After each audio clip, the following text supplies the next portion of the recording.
له افغانستان او افغانانو سره د بریتانیا ستره مرسته یا د مرسته څومره او په کومه برخه کې شوې ده. بشپړ جزئیات په ویډیو کې تر پایه وګورئ. په اتمنو لیدونکو ستړي مه شئ. د ملګرو ملتونو د ماشومانو د ملاتړ صندوق یونیسف راپور ورکړی چې بریتانیا په افغانستان کې د ماشومانو او میندو د خوارځواکۍ د مخنیوي لپاره 8 میلیونه پونډه ځانګړي کړي دي. د دې مالی مرستې هدف د ماشومانو د تغذیې ښه کول، د خوارځواکۍ د خطر کمول او د میندو روغتیا ته ملاتړ ورکول بلل شوي دي.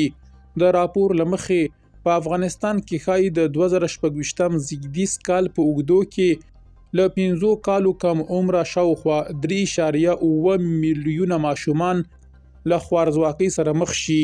د یونیسف چارواکي ټینګار کوي چې دغه مالی مرسته به په بیلابیلو پروژو کې ولګول شي څو د ماشومانو د ژوند کیفیت ښه شي، هغوی روغ او تغذیه شوي پاتې شي او د اوږدمهاله خوارځواکۍ مخنیوی وشي.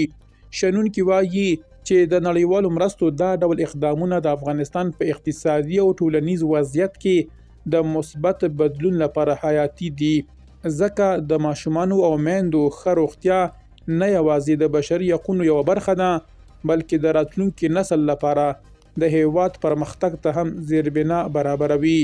د نړیوالو ادارو په خبره د بریتانیا دا مرسته کولی شي په افغانستان کې د خوارځواکۍ بحران یو مهم ګام وړاندې راولي او د ماشومانو ژوند خوندي کړي.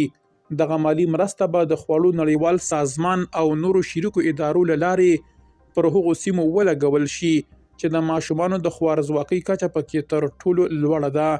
د یونیسف چارواکي وایي د دې پروژې له لارې به ماشومان د اړینو غذایي موادو، ویټامینونو او صحي څښاک اوبو ته لاسرسی پیدا کړي ترڅو د ناروغیو خطر کم شي او د ماشومانو وده او روغتیا خوندي پاتې شي. په دې پروګرام کې د میندو روغتیا ته ځانګړې پاملرنه هم شامله ده ترڅو د خوارځواکۍ خطر کم شي.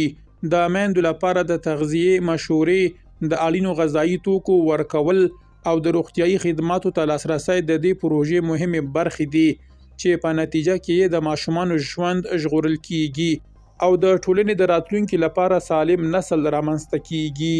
درنو لیدونکو له ملتیا مو مننه.